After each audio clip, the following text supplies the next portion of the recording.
ये एपिसोड भी स्टार्ट होता है बिल्कुल उसी सीन से जहाँ पर हम देखते हैं कि वो गोल्डन हून बेहमोथ लीडर होंग और वॉरियर ली शन को निकलने ही वाला होता है कि तभी अचानक से वहाँ पर सिल्वर स्ट्रीम गार्ड्स आ जाते हैं। फैंग उन्हें देखकर वहाँ पर काफी ज्यादा खुश हो जाता है और कहता है ये तो सिल्वर स्ट्रीम गार्ड्स हैं जो कि वहाँ पर पहुंच चुके हैं। अब हम उन सिल्वर स्ट्रीम गार्ड्स को देखते हैं जो कि जल्दी से उस गोल्डन हून बेहमोथ के सामने आकर अपने साइज को काफी ज्यादा बड़ा कर देते हैं। यहाँ पर हम देखते हैं कि ये सिल्वर स्ट्रीम गार्ड्स साइज में उस गोल्डन हून बेहमोथ से भी बड़े हो जाते हैं और इनमें से एक रोबोट उस गोल्डन हून बेहमोथ को रोकता है तो वहीं दूसरा रोबोट लीडर होंग और वॉरियर ली शन को जाकर पकड़ लेता है और उन्हें वहाँ पर गिरने से बचाता है। यहाँ पर हम देखते हैं कि इस गोल्डन हॉर्न बेहमोथ और उस सिल्वर स्ट्रीम गार्ड की एक दूसरे के साथ टक्कर काफी ज्यादा जबरदस्त होती है। वो गोल्डन हॉर्न बेहमोथ इस सिल्वर स्ट्रीम गार्ड्स को ओवरकम करने की कोशिश करता है लेकिन वो यहाँ पर ऐसा नहीं कर पाता। वहीं दूसरी तरफ वो दूसरा रोबोट लीडर होंग और वॉरियर ली शन को वहाँ से बचा कर ले जाता है। अब ये यहाँ से इनको कहाँ लेकर गया यहाँ पर हमें ये नहीं बताया जाता। तभी वो बात हमें पीछे इन सिल्वर स्ट्रीम गार्ड्स के बारे में बताती है और कहती है ये सिल्वर स्ट्रीम गार्ड्स इनके पास कोई भी अटैक पावर नहीं है और तो और इनकी स्पीड भी होंग और ली शन से बहुत कम है लेकिन इनकी बॉडीज फ्लूइड्स की तरह है जिनका इन्हें काफी ज्यादा फायदा है क्योंकि इनकी ये बॉडी काफी ज्यादा स्पीड के साथ स्प्रेड हो सकती है जिसकी वजह से ये अपनी इस एबिलिटी को यूज करते हुए अपने एनिमीज को बिल्कुल कैंडी की तरह रैपिंग कर सकता है। इधर हम देखते हैं कि वो सिल्वर स्ट्रीम गार्ड्स यही कर रहा होता है और उस गोल्डन हॉर्न बेहमोथ को अपने ट्रैप में जकड़ रहा होता है। बबाता उस गोल्डन हॉर्न बेहमोथ को सिल्वर स्ट्रीम गार्ड के ट्रैप में फंसा हुआ देखकर कहती है कि अब कुछ टाइम के लिए ये गोल्डन हॉर्न बेहमोथ कुछ भी नहीं कर सकता।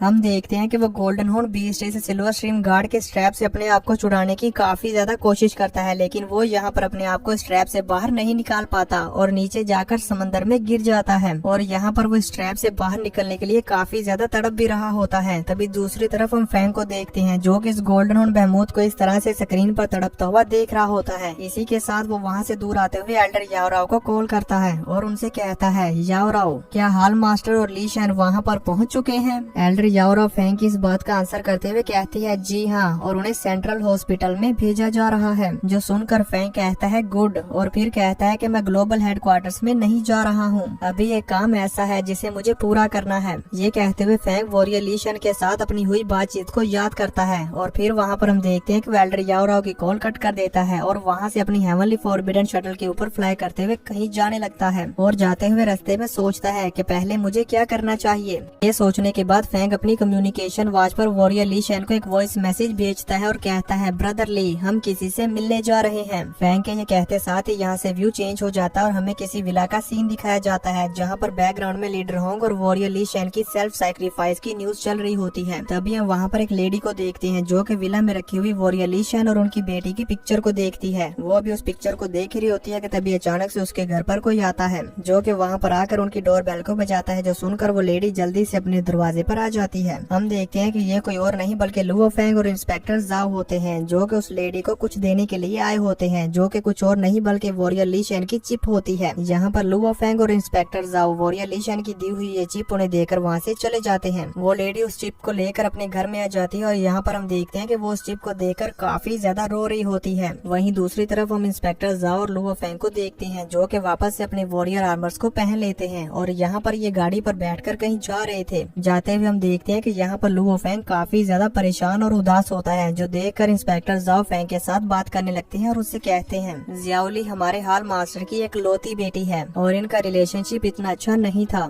और वो कभी हाल मास्टर से मिलने के लिए भी नहीं आती थी। हालांकि हाल मास्टर भी इससे कभी नहीं मिले थे लेकिन हकीकत में वो हमेशा अपनी बेटी के बारे में सोचते रहते थे। इंस्पेक्टर जाओ यहाँ पर फैंग को इसके बारे में बता रहे होते हैं तो वहीं दूसरी तरफ हम जियाओली को देखते हैं जो कि अपने डैड ली शन को याद करते हुए काफी ज्यादा रो रही होती है और उनकी भेजी हुई चिप को देखती है और फिर वहाँ पर उस चिप को एक्टिवेट कर देती है जिसे एक्टिवेट करते साथ ही हम देखते हैं कि वहाँ पर वॉरियर ली शन का एक होलोग्राम बनकर आ जाता है जो कि कुछ और नहीं बल्कि वॉरियर ली शन की तरफ से एक रिकॉर्डेड मैसेज होता है। वॉरियर ली शन का होलोग्राम वहाँ पर आते ही कहता है जियाओली, जिसे सुनकर जियाओली वहाँ पर एकदम से हैरान हो जाती है। तभी वॉरियर ली शन कहते हैं हम तकरीबन 16 साल से नहीं मिले हैं, हमने तकरीबन 16 साल से एक दूसरे को नहीं देखा। मुझे आज भी याद है जब मैं तुम्हें पहली बार खेलने के लिए मैदान में लेकर गया था, मुझे नहीं मालूम था कि मैं क्या करूं, इसी वजह से मैंने वहां पर बहुत सारी फैसिलिटीज को नुकसान पहुंचाया, यहाँ तक कि इसने आपको उस वक्त माफी मांगने पर मजबूर किया। पर अब तो कई साल गुजर गए। मुझे याद है कि वो हैंडसम सा लड़का जिससे तुम 18 साल की उम्र में मिली थी, जरूर वही अब तुम्हारा हस्बैंड होगा।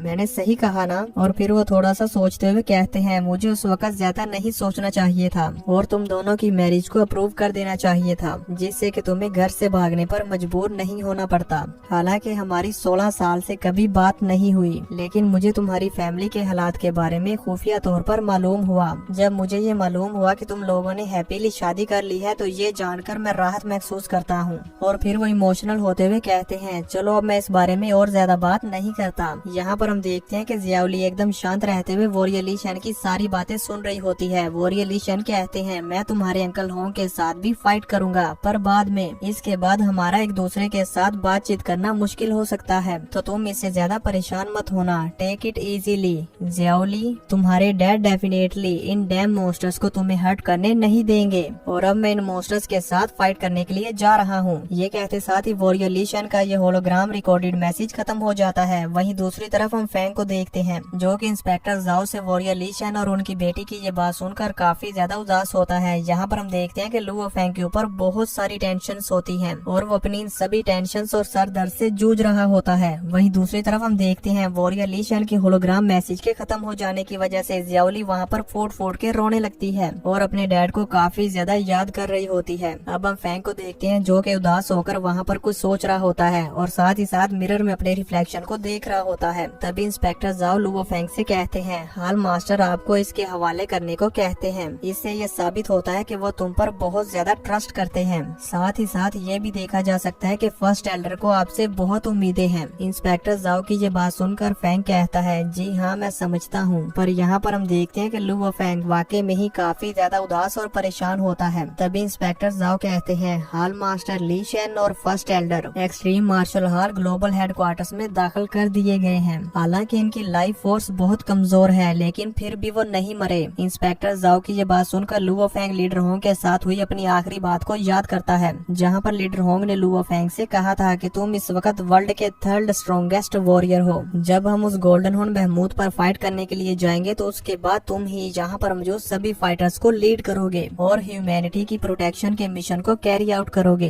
फैंग अभी अपने मन में ये सोच ही रहा होता है कि तभी उसकी कम्युनिकेशन आवाज पर किसी की कॉल आती है, जो कि कमांडर जिया होते हैं। फैंग उनकी कॉल को पिक करता है और कहता है, कमांडर जिया। कमांडर जिया फैंग को कुछ बताते हैं, तो फैंग उनके रिप्लाई में कहता है, जी हाँ वो सिल्वर स्ट्रीम गार्ड्स हैं, मैंने ही उन्हें भेजा था, लेकिन वो भी इस गोल्डन हॉर्न बहमूत को मारने के लिए यूजलेस हैं, क्योंकि ये सिल्वर स्ट्रीम गार्ड्स सिर्फ डिफेंड करने के लिए इस्तेमाल किए जा सकते हैं और ये उस गोल्डन हॉर्न बहमूत को मारने के काबिल नहीं है। कमांडर जिया भी समझ जाते हैं कि अब हमें इस गोल्डन हॉर्न बहमूत को मारने के लिए कोई और रास्ता ढूंढना होगा। ये कहने के बाद वो कॉल को कट कर देते हैं। तभी हम फैंग को देखते हैं, जो कि कमांडर जिया की इस कॉल को सुनने के बाद और भी ज्यादा मायूस हो जाता है और वहाँ पर अपना सर पकड़कर बैठ जाता है और अपने मन में कहता है कि ह्यूमैनिटी को अब उम्मीद की जरूरत है, फिर चाहे वो एक बेकार उम्मीद ही क्यों ना हो। तो दोस्तों यहाँ पर मुझे लगता है कि लू व फैंग अपने इन दोनों सिल्वर स्ट्रीम गार्ड्स की पावर को दिखाते हुए ह्यूमैनिटी को होप देगा। तो देखेंगे नेक्स्ट एपिसोड में कि क्या होगा।